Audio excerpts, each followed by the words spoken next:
T-Dog, J-Boy, and me, I'm Lugs. Our pride and joy is pumping our mugs.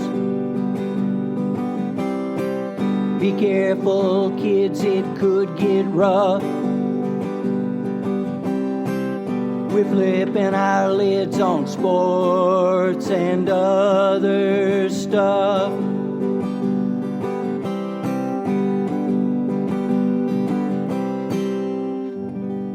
Welcome to Sport Weasel Central. I'm Lugs. I'm J-Boy. And I'm T-Dog. All right, let's get started. Recommended by 4 out of 5 dentists. This is Sports and Other Stuff. College football. Tua, we hardly knew ya. Devastating injury for the Alabama star. Georgia now number 4 in the ranks, and Louisville is bowl eligible. NFL, ugliness. Myles Garrett gone for the rest of the year for helmet assault. Plus, Colin Kaepernick gets his day, sort of. Gentlemen, let's get started. Get to the bottom of this. Up first, college football.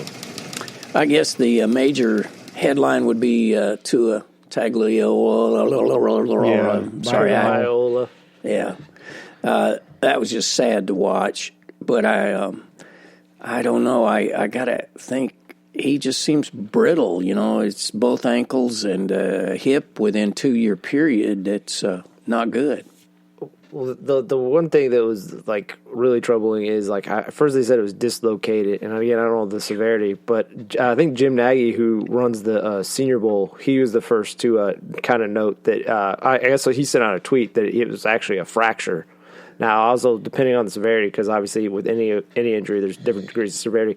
It's similar to the Bo Jackson one. So obviously they helicopter him out because because it was popped out of socket. Now obviously there's blood loss, which I think was really severe with Bo Jackson. That ended his career. Right. So, but he didn't get it seen to. You know, he just kept toughing it out. Yeah, no, that's true. But I the last I read, it wasn't the actual joint itself. It was the pelvis, the socket area that was cracked. That was but who knows what you believe anymore. So what does that do to him, his draft stock? Who knows? Is it a total wild card now? I still think his talent level, he will be drafted fairly high if the injury isn't too severe, I think. But what do you figure? He's at least a year away from coming back, right? I mean, that's a good point. Well, there is a I guess kind of a precedent, and this guy came back a lot quicker than they was thought to. The first round pick for the Titans, who went in the mid round, he was a defensive pass rusher. He had a severe injury actually when he was working out, and he was able to come back. Literally 3 weeks ago, and he was playing well. Simmons. He fell to 15. He was going to be a top 5 pick. So I still think Tua makes it in the first round if the injury is not too severe. Mm-hmm. Yeah. Later first round? Yeah, he could end up being like a Lamar situation where someone trades back up in the 32nd or at the back end, the last 4 or 5 picks. And is Alabama done? No, I don't think so. I think they can still linger. What's that quarterback, Matt? Is it? Was it Mac? Jones. We'll get our crack interns on that one and check it out. There you go. I was just going to say he came in and he did okay. Now they were playing Mississippi State, so they're obviously they pretty much only have Auburn left, and obviously Bo Nix has shown flashes, and I think I've been fairly consistent on it. I think in the future, I think Bo Nix will be good. I just think currently he's not at a level where Alabama should still win that game. I don't know if I agree with that, just because he's got a good, strong arm. Alabama's secondary is the issue, I think, for them on defense. But, it'll be a good game because Auburn, Alabama, it doesn't matter who's up. Yep. To be fair to your point, Georgia's defense is better than Alabama's, but still Bo Nix threw 246 yards, which sounds good, but it was on 50 pass attempts, which is not – shows you how inconsistent his play is. Yeah. So. All right, Oklahoma, Baylor. Talk that one out. It was fascinating because Oklahoma. Fascinating. Because again, just because of the schedule I've been working, I went to bed at 9:30, and the score was 31 to 10 at half. You're sleeping like a log. Yeah, I was sleeping like a log. But they scored 24 unanswered points after the break. And Jalen Hurts, obviously, he's probably not going to win the Heisman. And obviously, the whole game wasn't great for him. He had an interception, 2 fumbles.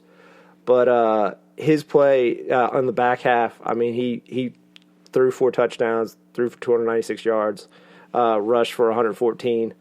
That's what the pros are looking for. I mean, he may not win the Heisman, but he's going to win some bucks. I mean, not to be callous, like the big winner in the Tua injury is probably Jalen Hurts, right? Which is weird because obviously they used to be teammates, but he probably does win out from that. There's a lot of weird things about the Baylor game. Both Jalen Hurts and the quarterback for Baylor, Charlie Brewer, they obviously led in passing, but they both he and Brewer also led Baylor in rushing. So both quarterbacks led in rushing. And kind of like the Atlanta Falcons-Patriots game, and also just other kind of games where it just shows you, like, when we were younger, obviously defenses still are important, but just when you have a high-powered offense that's running really effectively, that's the best thing you can have in football. Because Oklahoma, in terms of offensive snaps, they had 95 offensive snaps to Baylor's 52 for the game. Dude, when I was younger, they played with leather helmets. What are you talking about? Bada bing.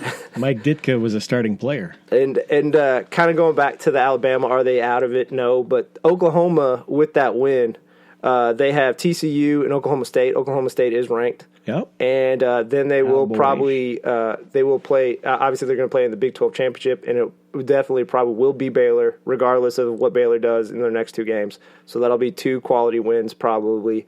That does help kind of elevate their status. Can I mention the Louisville Cardinals? Yeah. Bowl eligible. How about Satterfield, Coach of the Year? What's going on there? I think he should be ACC Coach of the Year to take that team the way they were last year and to bring them back, have them believe in themselves and get this done. I mean, that's pretty amazing. Another thing it also says is that Petrino's days as a coach are done because Satterfield's taken the same talent exactly, pretty much, except for Evan, the quarterback, who came with Satterfield, and is won games and, turned this thing, it really turned it around. No drama, just does it. Very quietly. And also, I think it just kind of shows you, like, a lot of it might have been, I'm not saying X's O's, Petrino hasn't lost anything, but it just shows you, like, Petrino definitely, the team tuned him out.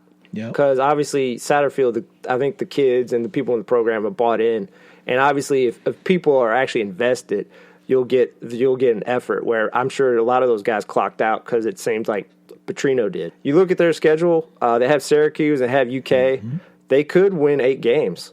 Yeah. Who'd have thunk it? And the other crazy thing about this game is obviously what's the main thing U of L's been building behind? Their bread and butter. It's a run game. They couldn't really run the ball that well. McCole Cunningham, no problem. 242 yards, 4 passing touchdowns. Also, where credit's due. Even though he's not that big, Tutu Atwell, he had 110 yards receiving, a touchdown. For the year, he has 920 yards receiving, 9 touchdowns at 5'9", 153 pounds. And one of the best names in college football. He'll play on Sunday, man. That's Tutu Atwell. Yeah, I just worry about a guy that small going up in the old. And also, UK became eligible. Lynn Bowden played well. Yep. And no, they're not. My bad. They're not bowl eligible, right. But they have UT Martin next week, so they should be bowl eligible. That's UT Dean Martin, I believe is what that is. Everybody. The last one I'll just get into real quick, obviously because I'm biased, is the Indiana game. Look out now. In the Indiana game, they lost 34-27, but I will say this, and obviously I am biased. So Let me say this about that. IU had 2 turnovers. They were both by Whop Philliard. Now I will say the first one, I don't know if you all watched the game. I missed that. They had Penn State 3 and out. They punted the ball to Whop Philliard. If you watch it, they said Bob Ross. They said that the ball touched him. If you watch, what do you usually look for if a ball touches a returner? You look for the trajectory. It didn't change direction. Yeah. And even his reaction, you could tell he didn't think it touched him. So they recovered it. They scored a touchdown. Then the second one, Whop Philliard fumbled the ball. And by fumbling the ball, there's 2 guys who targeted him and knocked him out of the game. And he dropped the ball because he was unconscious. But they didn't call targeting. There was no penalty. Penn State just recovered. So was it played at Penn State? It was Pele. Little home cooking. Yeah, oh yeah. Hey, what is a Nittany lion anyway? Does anybody know? It's a lion that knits its own sweaters, I think. Do you want me to tell you? Oh, you really know? Do you want me to tell you? Nittany lion is an animal that's going to get its ass beaten in by the Buckeyes next week. That's what it is. Okay. Everybody's a comedian. We're here all week, gentlemen. Should we move on to the National Football League? Okay. Myles Garrett. That's all I'll say. That's ugly, just a ugly. sad moment, really. I mean, you got guys now who are saying they don't remember any of things that they did. I mean, the fortunate thing was when he swung that helmet, it was the back pad, and what's his name, Mason Rudolph, ducked away, and the pad got him. If he'd hit him with a crown helmet, I'm thinking it would have killed him. Yeah. More of a glancing blow, wasn't it? Yeah, and then Pouncey comes around, and they street stomped. It was wild. I mean, just wailing on the guy's helmet. It's one of those weird situations where Myles Garrett, if you've ever heard him talk or if you've ever read articles about him, he is a very thoughtful, soft-spoken. Writes poetry. But again, he's like probably a lot of players. He has a switch, but it is just weird to me that unfortunately for him, he's forever going to be marred by this because I know some people have said he might play again. Give me a break. He's going to play next year. Oh, I mean, he's too valuable. Yeah, he's too valuable, and number one overall pick. The NFL actually does work for the owners, and obviously the Browns will be super pissed if they can't have their first overall. We pick. Forget that, but you're right. So I mean, he'll play again. He might miss a few games next year, but I just feel bad for him because he'll be marked by. Because it's weird because Pouncey on some quasi levels looked at his champ. The Pouncey brothers are some of the most shady guys since and actually it's one of their friends since Richie Incognito. Oh yeah, and it's just they're very shady. That's right. Guys who've had a lot of weird things in their past, and that he should be kind of championed for. And he did the right thing in that situation where you protect your quarterback, but he's not a great dude.